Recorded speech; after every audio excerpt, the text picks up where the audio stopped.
हाँ जी, आज अपने इस चैप्टर का जो लास्ट पार्ट है वो पूरा करेंगे। तो हमने प्रतिरोधों का संयोजन समझ लिया था।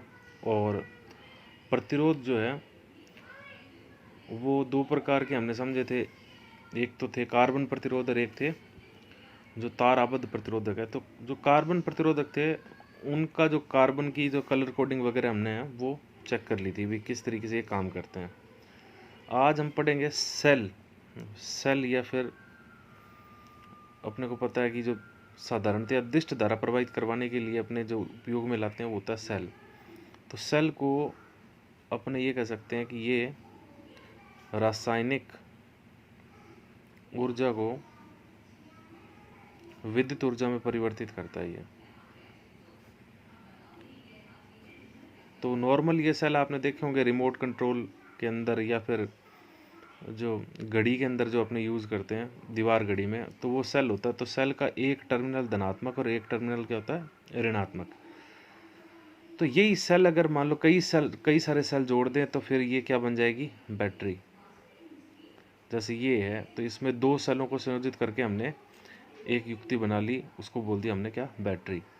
तो सेल बेसिकली दो प्रकार के होते हैं। एक सेल होता है जिसको बोलते हैं अपने प्राथमिक सेल, प्राइमरी सेल। ये प्राथमिक सेल क्या करता है, ये सिर्फ विद्युत ऊर्जा को रासायनिक ऊर्जा में परिवर्तित करेगा ये। अब क्या हुआ कि जैसे जैसे हम लोगों ने और विकास किया तो हमने एक और तरह का सेल बनाया जिसको हमने बोला द्वितीयक सेल। तो द्वितीयक सेल क्या करता है, ये द्वितीयक सेल है, ये क्या करेगा, ये ना सिर्फ इलेक्ट्रिकल एनर्जी को केमिकल एनर्जी में कन्वर्ट करेगा बल्कि केमिकल को इलेक्ट्रिकल एनर्जी में भी कन्वर्ट करेगा। यानी कि ये चार्जिंग और डिस्चार्जिंग दोनों चीज़ें हैं वो एक साथ परफॉर्म करने की एबिलिटी रखता है ये। तो ये कहाँ यूज़ होते हैं, इन्वर्टर के अंदर जो बैटरी लगी होती है उसके अंदर जो यूज़ होता है वो द्वितीयक सेल ही होता है। यानी कि एक बार अगर वो डिस्चार्ज हो गया तो इसको वापस अपने क्या कर सकते हैं, चार्ज। तो ये सेल अपने नॉर्मली यूज़ में आते हैं। तो बाकी इसके बारे में ज़्यादा जो स्टडी है वो केमिस्ट्री के अंदर अपने जो विद्युत रसायन है उसके अंदर अपने करते हैं। तो फिलहाल अपने कुछ सेल से जुड़ी हुई छोटी छोटी चीज़ें हैं वो क्लियर करेंगे। सबसे पहली चीज़ ये है कि सेल जो होता है, सेल के अंदर धारा प्रवाहित होती कैसे है। तो ये सेल के अंदर होता है आमतौर पे विद्युत अपघटन, और इसके अंदर दो इलेक्ट्रोड। अब ये इलेक्ट्रोड में से एक इलेक्ट्रोड धनात्मक का काम करेगा, एक ऋणात्मक का। तो जो सेल के अंदर धारा का प्रवाह है वो होता है आयनों की, किसके रूप में, आयनों के रूप में। तो आयनों के प्रवाह के कारण जो रासायनिक अभिक्रिया होगी उसके कारण एक इलेक्ट्रोड जो है वो क्या हो जाएगा, धनायन धनायन आ जाएंगे, और एक पे क्या आ जाएंगे, ऋणायन। तो एक इलेक्ट्रोड क्या हो जाएगा, धनावेशित, और एक क्या हो जाएगा, ऋणावेशित। जैसे इनको किसी बाह्य परिपथ से जोड़ोगे ये धारा प्रवाहित होना प्रारंभ हो जाएगी। तो सेल से संबंधित, सेल के दोनों इलेक्ट्रोडों के मध्य विभवांतर को संबंधित दो चीजें, दो परिभाषाएं प्रचलित है। एक को अपने बोलते हैं विद्युत वाहक बल। विद्युत वाहक बल क्या होता है, भाई विद्युत वाहक बल होता है सेल के दोनों इलेक्ट्रोडों के मध्य जब धारा प्रवाहित ना हो रही हो उस समय जो विभवांतर है। यानी कि जब ये बाह्य परिपथ से ना जुड़े हो, जब बाह्य परिपथ से सेल न जुड़ा हो तो दोनों इलेक्ट्रोडों के मध्य विभवांतर क्या कहलाता है, ये इलेक्ट्रोड है, इसको मैं इलेक्ट्रोड ही लिख लेता हूँ वरना आप पता नहीं क्या समझोगे। तो जो इलेक्ट्रोडों के मध्य विभवांतर है इसको क्या बोलते हैं अपने, विद्युत वाहक बल। और इसको किससे लिखते हैं अपने, इसको लिखते हैं एप्सिलॉन से।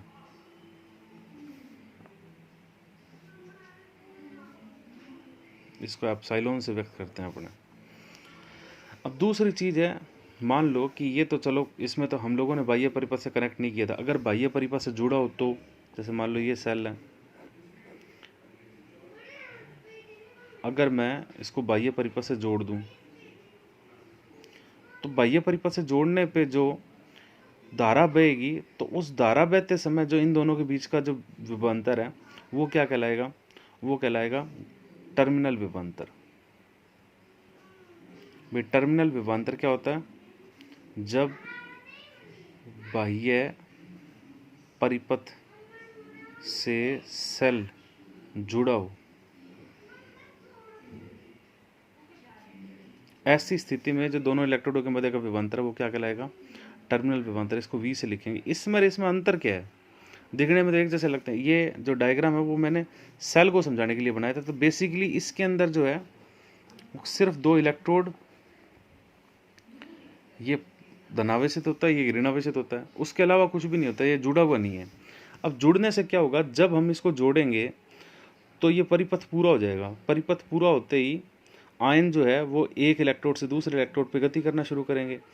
तो जो ये आयन है अंदर, नेगेटिव हो चाहे पॉजिटिव हो, इन आयनों के प्रवाह में क्या आएगी, बाधा। जैसे आयनों के प्रवाह में बाधा आएगी, तो आयनों के प्रवाह में बाधा का मतलब है कि धारावाही आवेशवाहकों के प्रवाह में बाधा, तो इसके कारण जो प्रतिरोध उत्पन्न होता है वो कितना होता है, आर। तो ये आर जो है इसको बोलते हैं सेल का आंतरिक प्रतिरोध। यानी कि जब सेल से धारा प्रवाहित हो रही होगी उस समय सेल के अंदर जो आयन विद्युत अपघट है उसके अंदर जो आयन है उनके प्रवाह में बाधा के कारण जो धारा में कमी होगी, इस घटना को क्या बोलते हैं, अपने आंतरिक प्रतिरोध का उत्पन्न होना। और ये धारा में जो कमी हो रही है इसको बोलते हैं आंतरिक प्रतिरोध। स्मॉल आर से लिखते हैं इसको। अगर अपने इसको थोड़ा सा समझने की कोशिश करें कि मान लो ये बाह्य प्रतिरोध आर से जोड़ दिया सेल को, और ये सेल का क्या है, आंतरिक प्रतिरोध। तो अगर आप देखो कि अगर इसका ईएमएफ कितना है, एप्सिलॉन है, तो कितनी धारा बहेगी इसके अंदर, धारा बहेगी एप्सिलॉन बटा में, एप्सिलॉन के एक तरह का वोल्टेज है, बटा में आर प्लस आर। तो एप्सिलॉन इक्वल टू क्या आएगा, I R plus I small R. अब अगर एक चीज़ अगर आप ध्यान से इसमें नोटिस करो कि ये जो एप्सिलॉन है ये तो था सेल के दोनों इलेक्ट्रोडों के मध्य जो मैक्सिमम जो विभवांतर उत्पन्न हो सकता है वो, और ये आई आर जो है, अब मान लो अपने पास में कोई भी किसी भी तरह का कोई लोड है, कोई प्रतिरोध है, तो उसके ऊपर जो वोल्टेज है वो तो आई आर ही मिला अपने को। उदाहरण लेके समझते हैं। मान लो कि अपने पास में कोई सेल है 2 वोल्ट का,